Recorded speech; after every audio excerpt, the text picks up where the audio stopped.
Barlow, congratulations.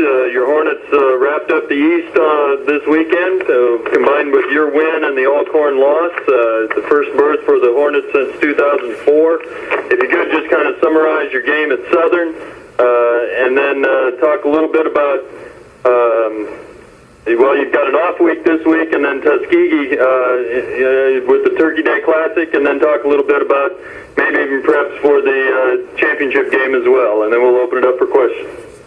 Well, good morning to everyone.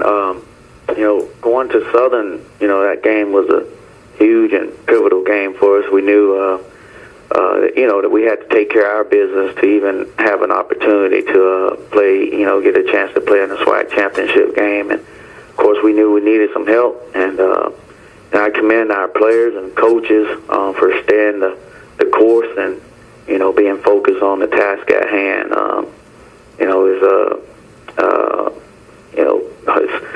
You want to, kind of know what's going on in the other game.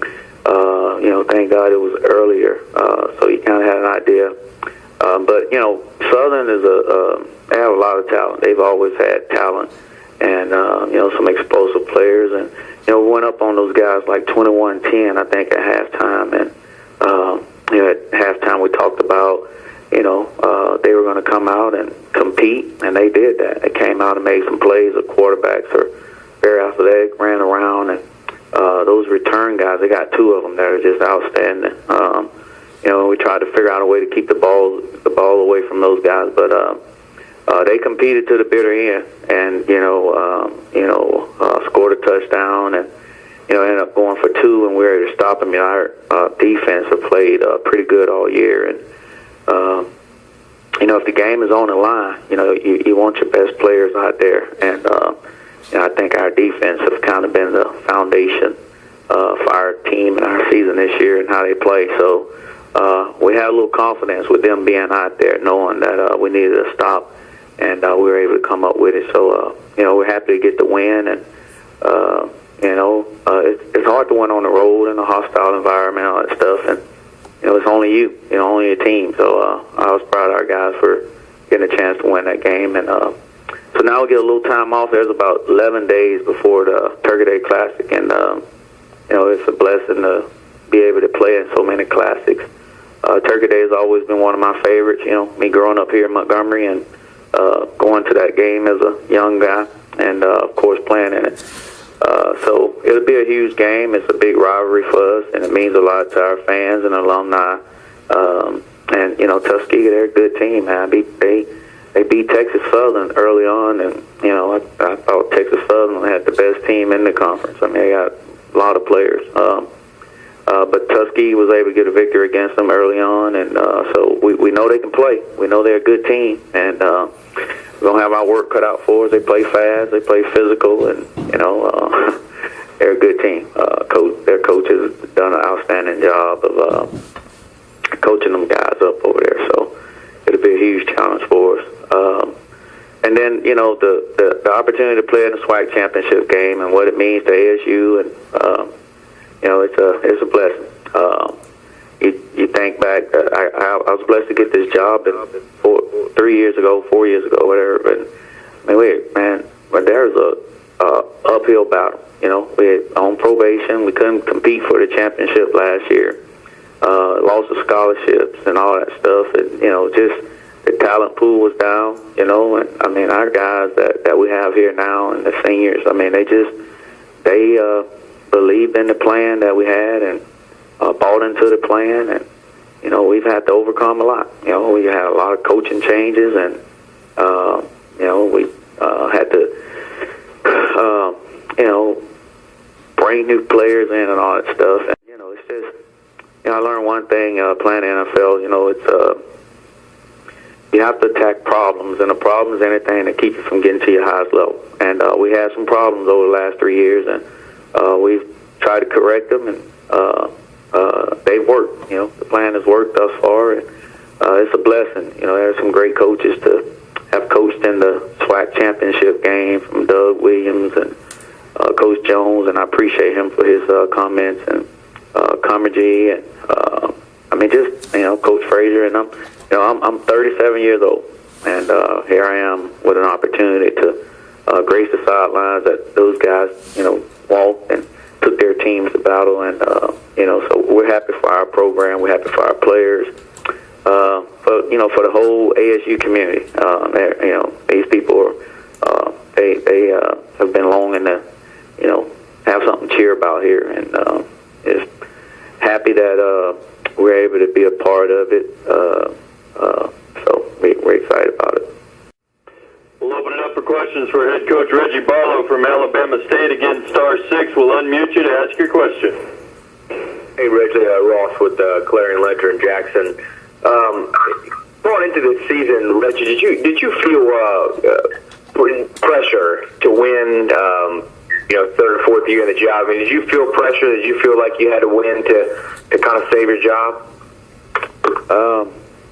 My approach is a bit different. Naturally, you in the coaching profession, there's only two type of coaches: the ones that are hired and the ones about to get fired or whatever. So, you put pressure on yourself when you're a competitor to compete at a high level. So I knew that, hey, this was going to have to be a good season for us.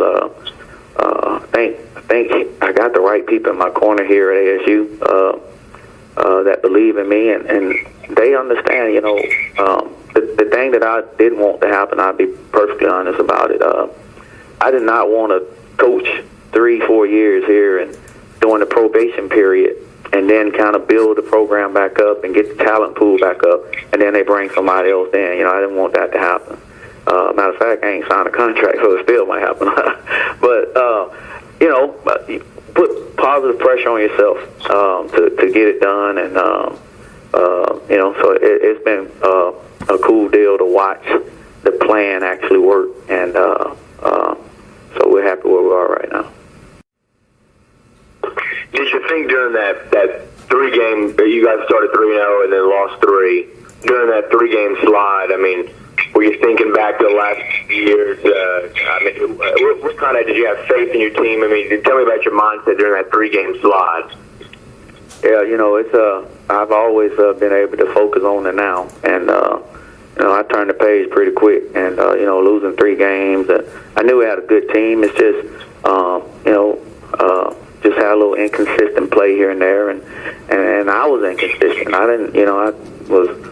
didn't give our quarterback an opportunity to really go through his growing pains and kind of pulled him out, and that kind of hurt us. So I felt like we had a pretty good team, good players, and our scheme and stuff was pretty good, and so I didn't really panic. We played against some good teams during that time, and it was just had to overcome it, and we did that. So I'm proud of our players for that.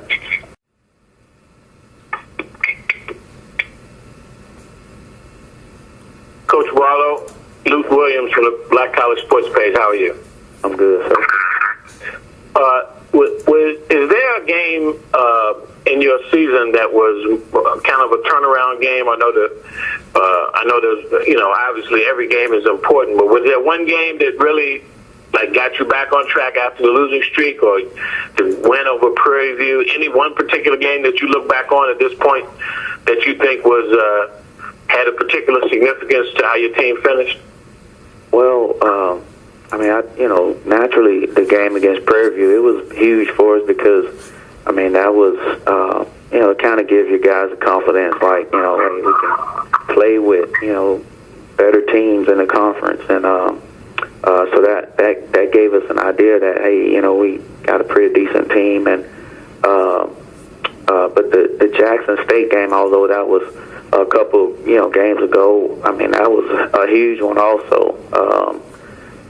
So, I'd say the Prairie View game, kind of gave the players the confidence to, to feel like they belong. That, hey, we, was able to play against a really good team and come out on top. And then the Jackson game, the way our guys finished and played. So I point to those 2 games. What about the facing either Texas Southern or Grambling in the championship game. What about those two games stands out for you in terms of how you guys did against them in the regular season? Well, the Texas Southern, game 8, it was a battle of field position. We stayed on our end. That punter did an outstanding job of punting. I think we had about 3 or 4 drives where we were on like the -2.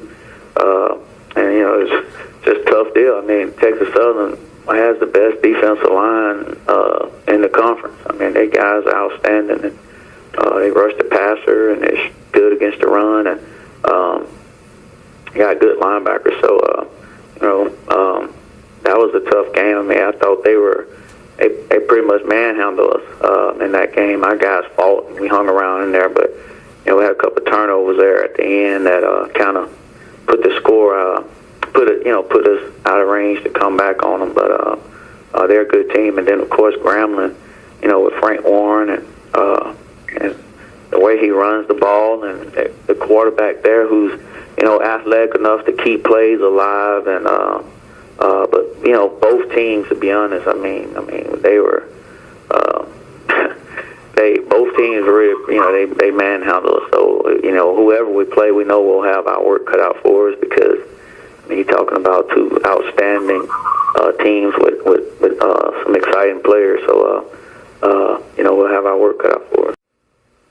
So you don't have a preference in terms of which one you don't want to see again? No.